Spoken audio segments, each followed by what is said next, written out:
Hi friends, today we'll talk about how to fix or how to solve your LinkedIn app. To know how to fix or how to solve your LinkedIn app problem, you should just go to settings. Here in this page, you click apps, default apps, app settings.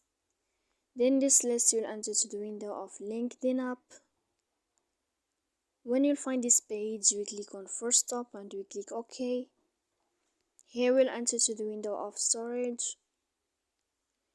Then we click clear cache. Don't click clear data because that can cause you errors on your app. And in the end of all these steps, you can turn off your Wi-Fi and you can wait a moment to turn on your Wi-Fi again to fix that problem.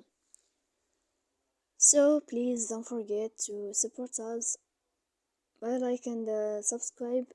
See you next time in another video, and thank you for your attention and your watching.